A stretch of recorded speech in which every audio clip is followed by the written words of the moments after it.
Well, the outgone week was very speedy. Events happened like a flash, and it was indeed a busy period for Nigerian sports, particularly as the country was involved in a number of local and international competitions, which include the African Senior Powerlifting Competition, which was held in Lagos.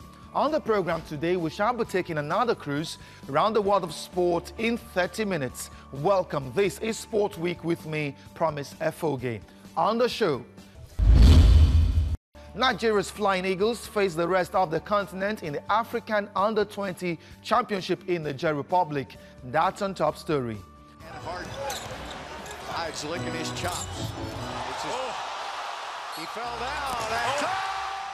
The American NBA has been eventful this season with many unpredictable results. We have highlights of some of the best dunks on Top Action. Nigeria's para-athletes are worried about their future. They complain about the neglect and extreme poverty despite being good ambassadors of the country on the international scene. We have their story on Side View. The program is Sport Week.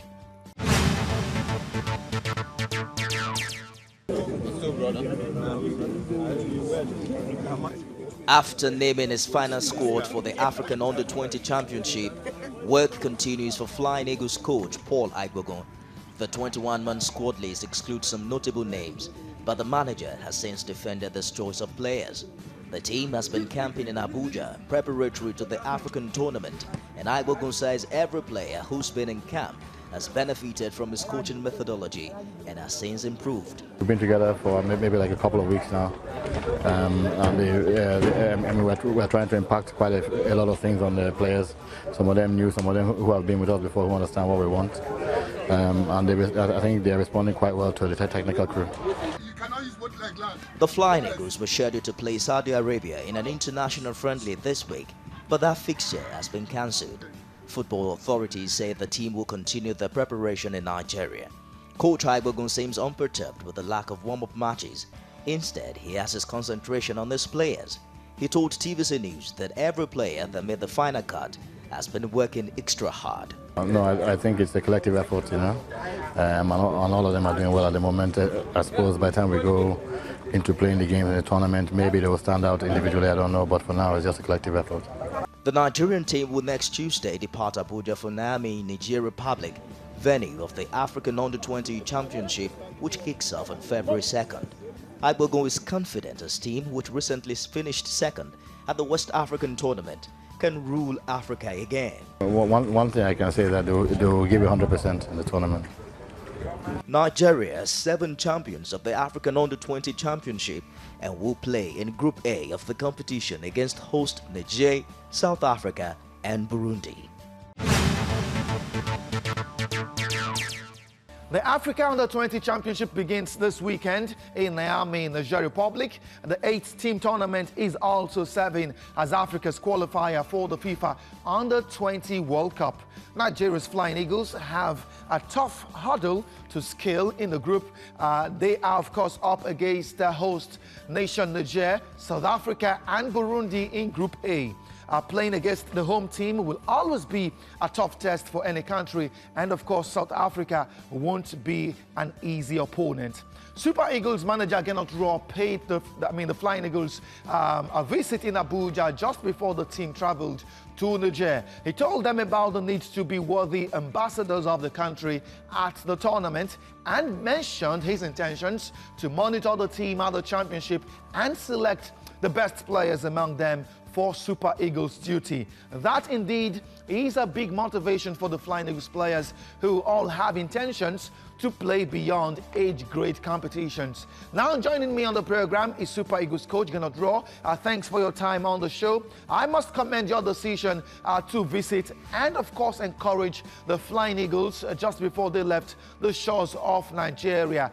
That move, I must tell you, would surely go a very long way to help the team perform at the competition in Niger. But I'll start by asking you, aside your good intentions for the Flying Eagles, 2019 is 1 month old already, but I would like to ask you about your pragmatic targets for the year. 2019 is a year of the AFCON, and it's a very important year for us because we want to do a good tournament. We want to be in the first 3 teams, to be in the podium. It's what we want to do, and we have to prepare very well this competition. We did a good qualification with 1 match to spend. We are already qualified, so we have the chance to prepare already in the next game against Seychelles and Egypt, this big competition in June, which is the first time with 24 teams, so it will be more difficult to be the winner of this competition. But we have good ambitions, and we have a young team who wants to do well, and so let's prepare it in the best conditions to be ready for this big tournament on the 15th of June. Well, Coach Gernot, the Nations Cup seemed to be the biggest project this year. The last time Nigeria competed at the Nations Cup was in 2013, and the Super Eagles emerged champions on that occasion with a local coach in charge.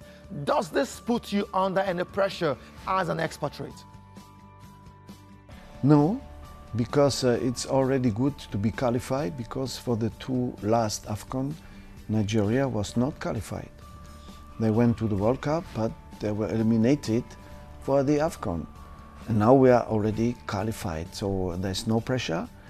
We always want to win, of course, but this is a natural pressure. In each game you have this one. Since the World Cup we didn't lose any game, we won most of them. We did very well, and the young team, without some players who didn't come after the World Cup, try to give the best, and they did. And we have very good wingers now who are quick. We have players who are coming from behind. We can play in different strategies. So I think we are progressing, and we have to show it in the next games. Well, Coach, now that the 2019 Nations Cup will be staged in Egypt, where will the Super Eagles camp? Preparatory to the tournament. Since the World Cup, the team changed. We invited some new young players who did very well. We had players who are playing in Europe. We had players who are playing in big teams. We don't have big stars in our team. You see that not only one of our players was in the African Team of the Year. And we don't have these big players who Nigeria had in the past. So our strength is a collective football playing team with a good spirit, with usefulness, with passion, and let's work in this kind of spirit all the time, that we will be ready on the 15th of June. Okay, Coach, there are insinuations the Super Eagles are still lacking a natural playmaker in the midfield. And since the exit of Austin Okocha, the national team has lacked a natural number 10 in the middle of the pack. Are you still searching for one, or you have given up on your search?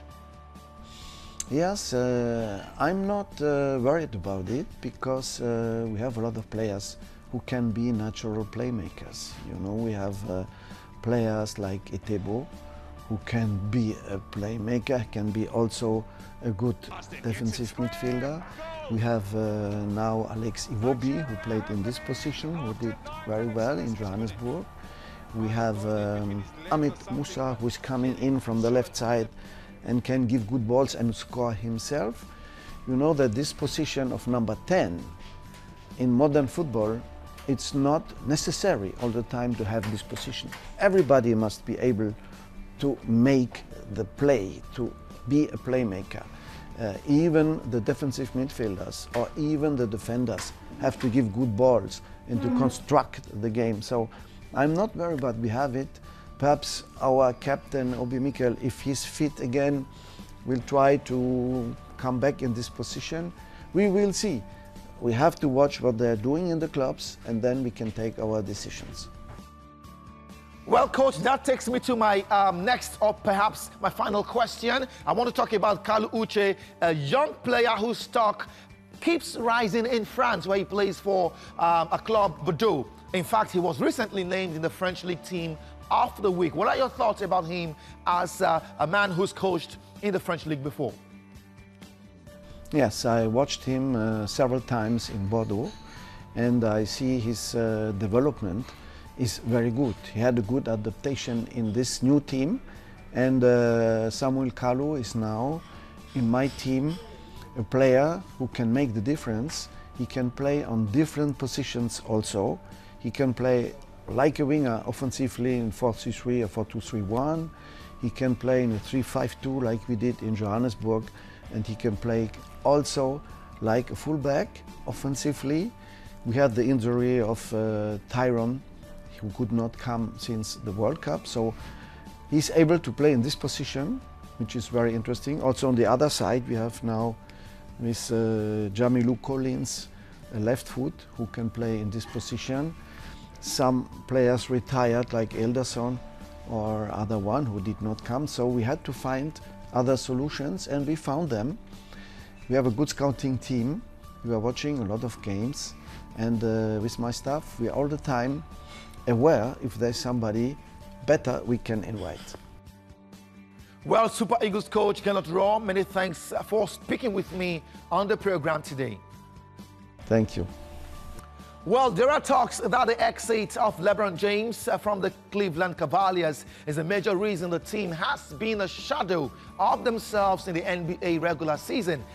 They won their last game against the Washington Wizards, but that hasn't changed their poor placing on the log in the NBA Eastern Conference that currently has the Milwaukee Bucks at the top. Well, the Golden State Warriors are top of the Western Conference, and it seems their dominance in the West is not ending anytime soon. On Top Action, let's show you the top 10 dunks and top 10 crossovers so far this season.